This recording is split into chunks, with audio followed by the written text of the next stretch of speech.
Bryony Montgomery here. Welcome to episode 3 of the Unfuckwithable Woman. And this episode is going to be a deeply personal one in and around my own story as to what brought me to this point in my timeline and to bring this work to you, particularly in and around what I offer through the Soma Therapy Collective. So let's begin with my story. And I can track it back to very small, but we're going to pick it up probably in the teen years, because that's when things got a little bit sticky. So I left school after I'd finished my HSC, and I fell into a very deep depression. I felt like my whole life just came to a halt, and I really started to question my existence, who I was, where I fitted, where I belonged. And after some time of kind of figuring out some, different things and kind of going on some adventures, an overseas trip, and I found an incredible job that I really loved, and my career was taking off, and my job was I just loved my job so much. It just widened my world and who I was and where I was going. And I was working for a local newspaper, so there was lots of different connections with local celebrities and events, and some really dynamic and amazing people, some of which I'm still friends with today. So I'm making my way in the world and figuring things out, and then my mum gets diagnosed with cervical cancer. The big issue here with my mum being diagnosed with cervical cancer, which is a completely treatable disease and can be prevented, was that her own mother had died at 42, also with cervical cancer. And my mother had been unable to say goodbye to her because my maternal grandmother was living in New Zealand at the time. So there was a lot of grief, and there was a lot of stickiness, and there was a lot of fear that rose in her system in and around the cancer diagnosis, but everything that was triggered from beyond, from her past and beyond the grave. And my mother had a very difficult, and I'm not going to speak at length at this because there's people a part of this story that I want to really honour and protect and keep private. But my mother's story leading up to this point was extremely dysfunctional. She had things happen to her in childhood that were just beyond horrifying, and she could have prevented this. She could have prevented the cervical cancer if she had have been checked out by the doctor. But there was a lot of trauma in and around trusting males, trusting systems, and also allowing somebody to examine her in such an intimate way. So when she got the diagnosis, it was just after she separated from my father, and everything just kind of collapsed for her. And it was a really tough period of time where there was lots of treatment. Everyone was trying to gather around. She was trying to put her life together, and she was extremely afraid, which, I would have been as well. She was extremely afraid, and I remember the time she called me back from work, and I remember being in her lounge room and her telling me, and just feeling my whole world drop from underneath my feet. The next period of time was extremely challenging and fraught with so many different layers of complexity in and around the medical field, but also with my mother's disposition and how she managed it.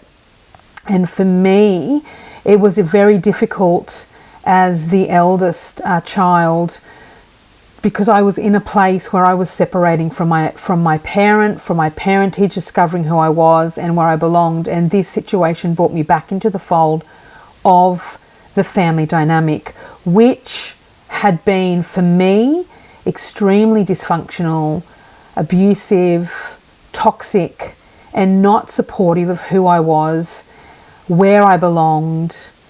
And I had really had to contort myself to fit into the narrative of what my parents and what my extended family felt who I was and how I should serve, the family and the larger narrative. And so I was really at a time where I was really discovering who I was. And amongst all of this, I really struggled to, when everything dropped away and Mum had the cancer diagnosis, it heightened everything for me, became really overwhelming, and I needed to escape really quite directly.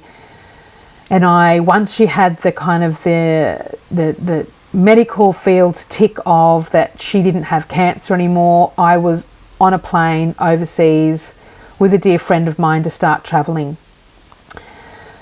It was very difficult for my mother to reconcile that I went travelling, and very difficult for her to have that me over the other side of the world and she here with, picking up what was her life and all the remains of her life through the separation with my dad, but also with the cancer diagnosis and treatment, and then in remission. And so while I was overseas, I really immersed myself in trying to experience new things and mainly develop my own sense of self and belonging, and really figure out who I was, where the separation was, where I ended, where she began, where my family ended, where I began. And I started to kind of flesh out and discover parts of myself. But in the midst of me being overseas and living over there, the cancer came back. And so I came back to Australia because she asked me to. She was never forthcoming with the information in and around the cancer and in and around treatment, in and around what the doctors were saying. She kept things very much hidden and very much private with herself, and it was very difficult to support her with this kind of martyr archetype that she was. I can do it on my own, because she'd had to do it on her own for so long, with coming from the context that she came from, and she found it very difficult to let people in. And so I and my sister and I really struggled with supporting her with what she needed, because we could see what was happening, but she was telling us it was okay. So I came back to Australia, and I could see quite visibly that what was happening was that she was in the final stages of her life. Like, she had deteriorated quite substantially. She now had secondary cancer in her abdomen, and the prognosis was she was probably going to die. She was going to die of renal failure. It was quite a shock. I was starting my life, and to have to come back and once again be enmeshed and in this dynamic with family and with her, and I really struggled to make sense of all of it. I became quite rageful towards my family, particularly my mother's family, where a lot of the abuse and a lot of the dysfunction and toxicity had come from and is still quite prevalent today.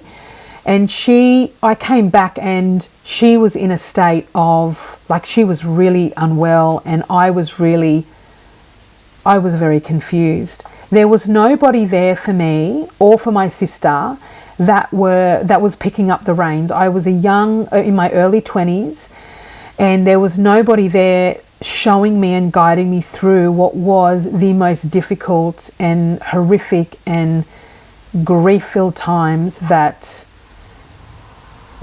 has deeply impacted me, ongoing. So that time there, she passed not long after I came back to Australia, and then things really kicked off from there. And on the outside, it was a lot of organising and sorting things out and making sure that my sister and I were taken care of.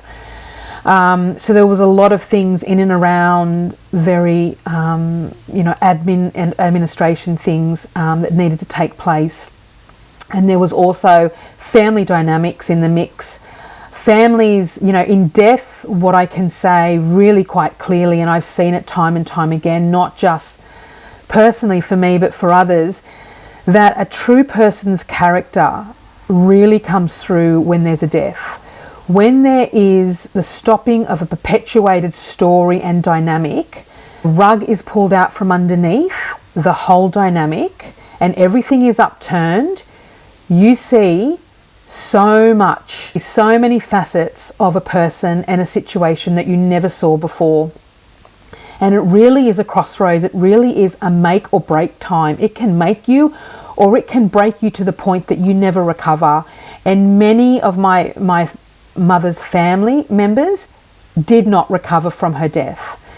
I saw it as an opportunity much later on down the track it released me in a lot of ways. But at the time, I was so broken. I cannot even remember the funeral. I cannot remember the weeks, the months, even some of the years after her death.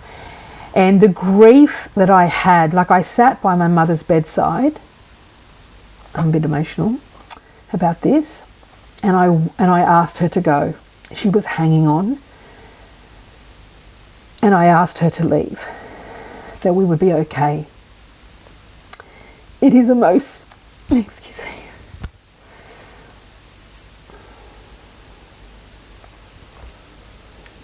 Just a moment.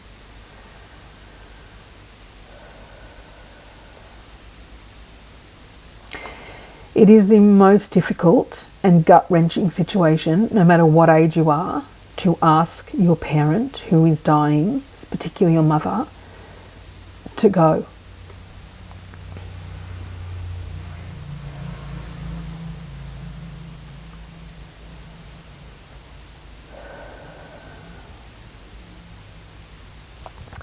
And through that time, I found an incredible strength that I never knew that I had in order to be able to do that for her, my sister and my father.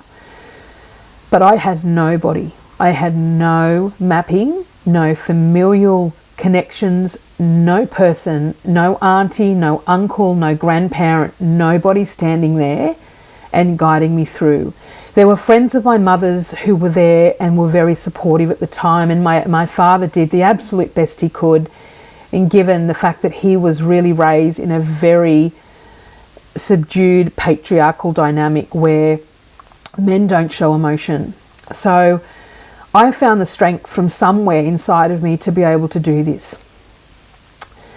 But after the funeral and after all the admin was completed, my whole life just crumbled. I just fell into a deep pit of grief and disconnection and confusion and overwhelm and anger and isolation and feeling completely alone, like I had been abandoned, not just by my mother, but by the ancestors, by my family, by a lot of people. And I really fell into a deep mental health crisis.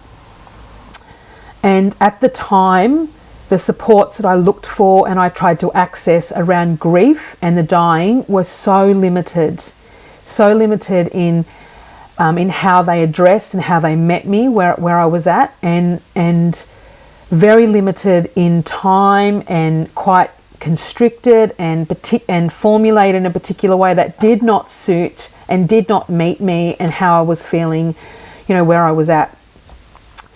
And I spent many months in this place and did not know how to get out.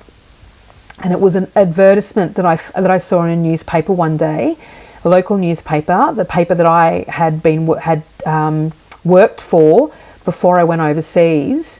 And I'd remembered this client through this natural therapies school, and I remember the woman who ran it, Wendy Neal, and I reached out to her and said, look, I think I want to start an aromatherapy course. It just felt like a spark in a very dark night. It just came through, and I was quite confused as to why this particular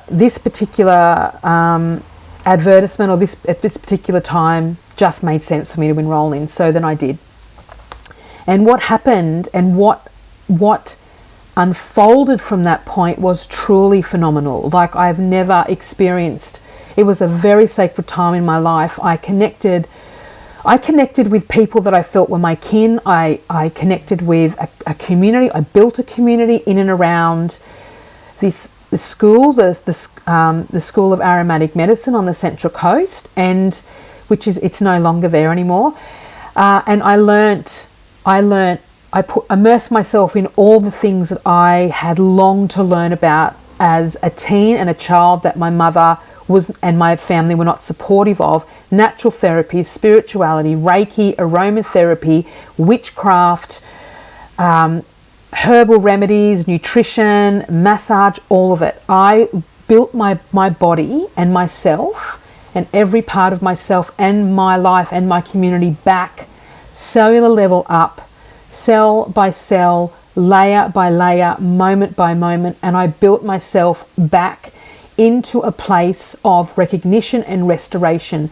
It took years. It took right up till, so Mum died in 2002, and in 2007 I had my first child, Finn, and it took that 5 years and beyond, but that solid 5 years of really building and restoring and really being present with and learning about my body, learning about grief, learning about rage, learning about how my body was responding and needed to be met in those places, but also learning compassion, love, joy, life, spirituality, moving into things that had happened to me as a child. This study and this community and this school helped me to rebuild myself in ways that I never thought that would ever be possible with the context and where I'd come from.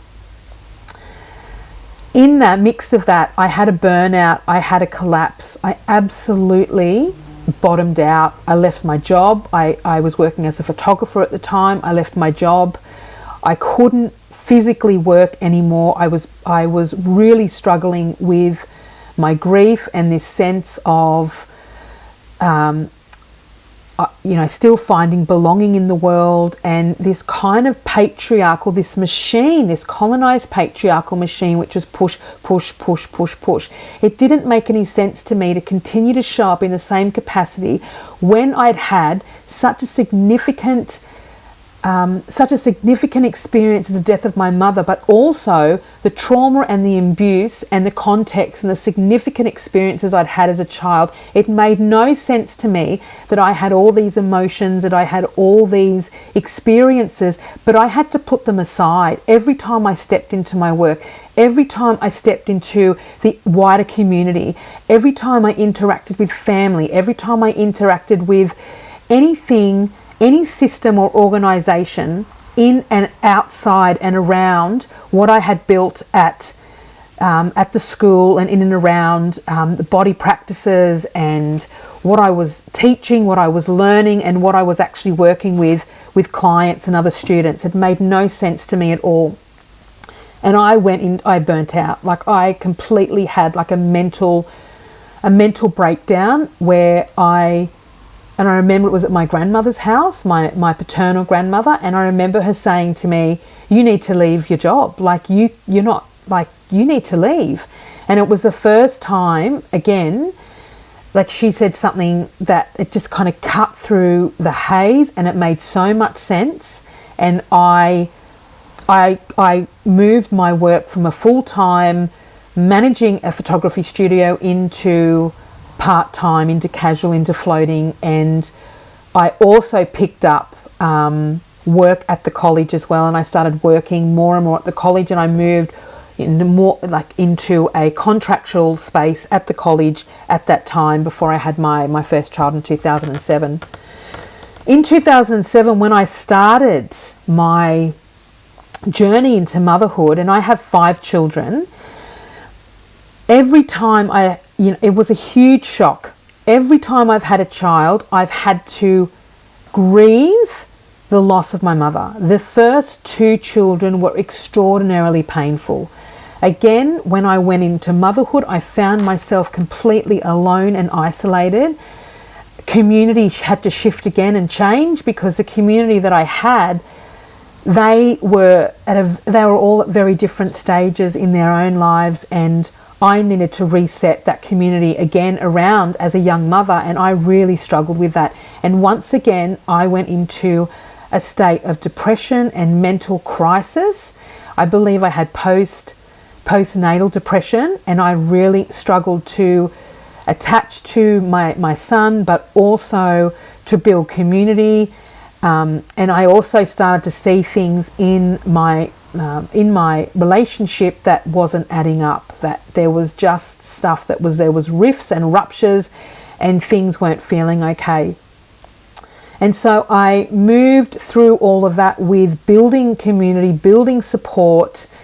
And in 2009, when I had my second child, Isla, I created Women's Inner Wisdom, which was all in and around building and working with women in a way that supported their own body, their own initial impulses, their emotions, that I really believed at that point, and I still do today. It formulates the basis of everything I do in my work, that every emotion, that every experience is valid, that every place and space that has touched you and every way that you have ever experienced doesn't need to be shut down, but needs to be brought out, supported, celebrated, loved, and integrated into the system to make you whole, because it's a part of you. So in 2009, I began the journey of, I suppose, entrepreneurship, and in and around natural therapies and spirituality. I was qualified by then with all the different bows that I had, that I'd been studying. And I started to work with women in connecting with their intuition and with their body. And then fast forward, there's a few more children there, and things in my relationship really started to break down quite systematically over the years. It was a very extremely toxic and controlling dynamic, and something that took me until 2022 to escape from. And in the meantime, I had 5 children, and in the mix of all that, MotherWay was created. The pathway was created. When I had a lot of women coming to me and asking me, you've come through some really difficult things, and how are you going, and how are you managing all these children, and like, how are you managing your health and your business. And I just saw so many women who had a rupture with their own mother, and had a rupture in connection to a primary caregiver. They had a rupture in themselves. They found it difficult to take care of themselves, to look after themselves, to place their needs first, particularly in a dynamic where the woman is a mother and she's raising children.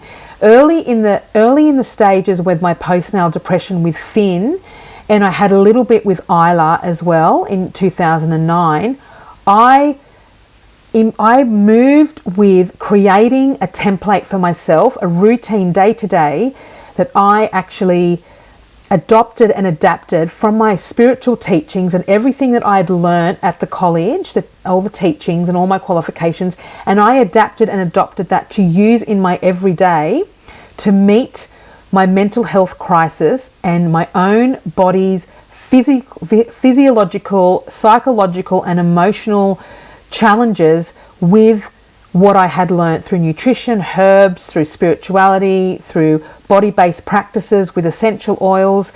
And I worked really hard again to establish some really great routines and very healthy and new ways of interacting with myself, with mothering, with my son, with my daughter, with my children, in my relationships. I started to build some community. I went back into more learning. In 2009, I started moving with feminine embodiment practices and more somatic practices.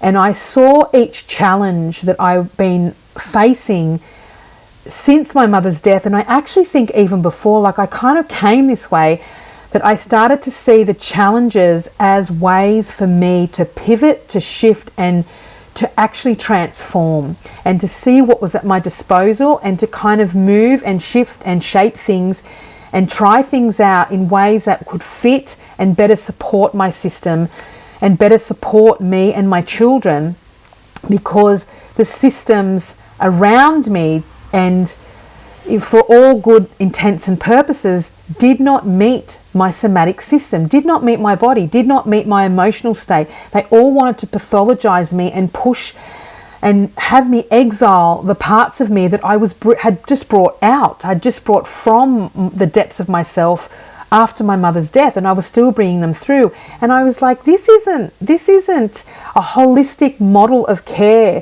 for women and mothers who feel isolated and who are bringing teachings and bringing learnings and bringing things into their family dynamic and supporting their families, their immediate families, their beloveds, and their extended families, and then their communities in a way that is encompassing all layers and aspects of who they are, of life, of what it is to be a woman, to be a mother, to be living in this global climate, and also be so severed and disconnected from our ancestors, from our natural ways of being in community and connection together and with our bodies, and the primordial force, the mother, who I had connected with after my mother's death, who I had remembered had a constant connection with as a child. And I was forming this great connection with the primordial mother. And then when my own children were born, I had this system, this capitalist, patriarchal, colonized system that was coming in and telling me what to do and severing me from my natural innateness to care and connect and attach to my child and myself in a way that was really self-fulfilling, whole, and made much more sense to me with the connection and the bolstering of Mother Earth than it did with some kind of government system or government initiative that came in as an overarching solution to mental health issues, but was actually causing the mental health issues at a systemic level. This kind of like this cognitive dissonance was happening in my life, my whole life, and it never sat right. So I brought the practices in. I started to formulate my pathway and a blueprint on how to woman, how to mother, and how to support my family in a way that felt that I didn't need to exile any part of myself. And I'm not going to say that it was pretty. It was very chaotic. It was pretty gritty. It was a lot of mistakes. There was a lot of things that I wish I could redo. And there was a lot of rupture and not at the time a lot of repair, though I really tried to make that repair as best I could. What I learned was that everything that had brought me to that point was fueling me to actually be authentically myself and care for myself first so I could care for my children. It also taught me boundaries and what a healthy relationship looks like and feels like. It also taught me how I can have a healthy relationship with myself and how I can actually have a more secure attachment in my system, because I had such a disordered attachment in my family, in my childhood, because of where I had been raised and what I had been raised through. And so this secure attachment allowed me then to securely attach to my children, community, belonging, and my work, and it started to ripple out. This pathway, I moved into women's inner wisdom and kind of started to flesh it out a little bit for women at the time in 2009, where feminine embodiment and feminine leadership was really on the rise. But I still had some missing pieces. And for me, my work is always, it's not just qualified in the fact of that in my learning and my qualifications in the clinic space and in circle work that I do with women, and where I'm learning this from other teachers and practitioners. It's also in my own experience. It needs to be embodied and felt for me to have a really good mapping and understanding of how it moves in my own system, in order for me to support other women in how it moves in their system. And by about 2016, I had all the pieces together. I'd had enough. I'd had my fourth child. I'd had enough understanding and movement and teaching in and around leadership, feminine embodiment, somatic work, and I was starting to get a really good grounding and understanding of ritual, of connecting with the earth, of actually holding circle and space, and moving in and around what it is that I felt was really important in order to decolonize and to dismantle patriarchy and the colonizer and this oppression, this oppressive and violent way that we are as women, as the caretakers of our family and our children and our community, what we are subjected to on a day-to-day basis by systems, by partners, in families, in the culture, globally. And so I wanted to reclaim that back for women, and I wanted to share the map of what I had experienced, not just in the loss of my mother, but also in a culture that places mothers as subservient to the patriarchy, to the male, to the children even. That the woman's role in the household, in life, in community is so diminished and so placed right down the list of priorities that she not herself does that, but she has the internal misogyny within herself responding to the external misogyny, that her worth is not validated, is not important, when in fact the woman's worth measures the health and the vitality and the functionality of a community and a family and of the globe. You can measure the wellness of a community based on the wellness of the women in the community as well as the children.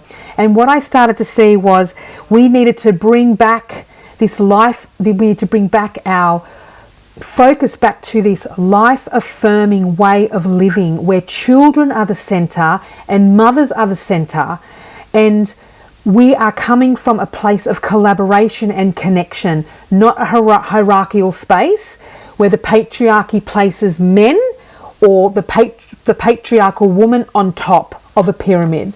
So what I saw is that we needed to start to collaborate. What my journey had told me, and my grief and my anger and becoming a mother and leaving a really toxic and dysfunctional marriage and relationship, was that community, collaboration, connection, belonging, and a sense of groundedness of who you are, where you come from, where you belong, and where your resources are vital for the health and well-being of not just women and children, but of community, of the family dynamic, and of the globe.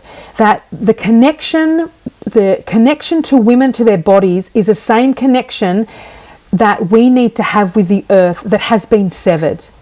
The connection with our bodies and our emotions by the colonized patriarchal hierarchical system has been severed, and has been severed for men as well.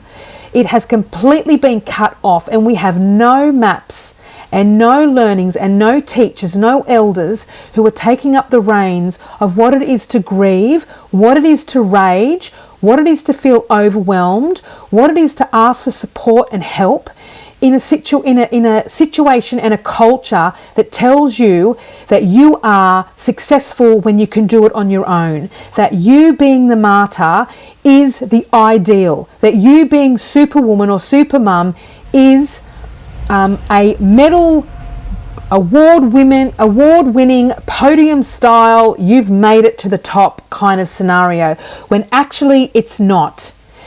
These kind of separations have deprived us of the very functioning of who we are and our humanity piece. It has completely severed our compassion, all parts of ourselves, because once you shut down one emotional part, you shut down them all. If you don't have a mapping for grief and for rage, and you shut that down, then you don't have a mapping for joy, for love, and for compassion. That we are contorted and placed into these molds to serve a culture and serve an ideology that is killing us, that is completely disconnecting us from who we are, from life, from the earth, from our children, from other human beings.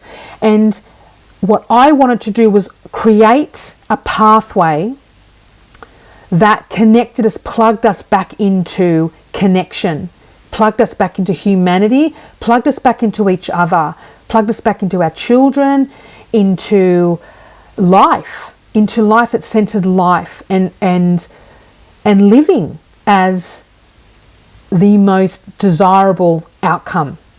And that includes having all the arrays of sticky emotions and navigating and how to work through different contexts, how to repair ruptures, how to regulate our nervous system, how to be grounded and feel supported, how to feel like we're part of something, how to navigate and move through burnout and overwhelm, what we do with our body when our body is diseased or facing autoimmune conditions. What do we do when everything is so busy and telling us to move faster and our body just wants to rest and move slower?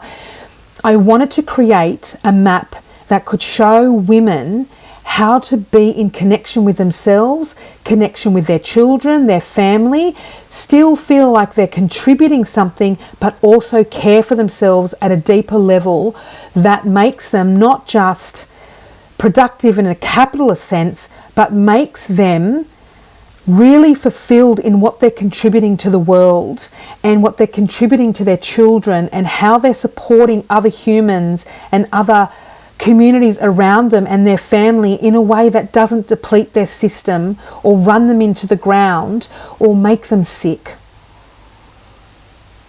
What I did is when I moved through my sticky contexts and the death of my mother and then the birth of my children and the breakdown and fleeing my marriage, was that I found a map and created a map that could hold me and support me in a way that I have been able to grow through these contexts and these difficult and trauma-inducing situations, these traumatic situations, that I have been able to find the resources within me and my community and the people around me to see this trauma, this challenge, this rupture, this death, this grief, this separation, this divorce, this moving house, this leaving my job, as a way to liberate me, not as a way to diminish me, as a way for me to rise through and alchemize the muck, alchemize what others could see and others did see as despair and as disconnection and as depression and mental health and as I can't get up. I got up and I have continued to get up every single time through using MotherWay as my map.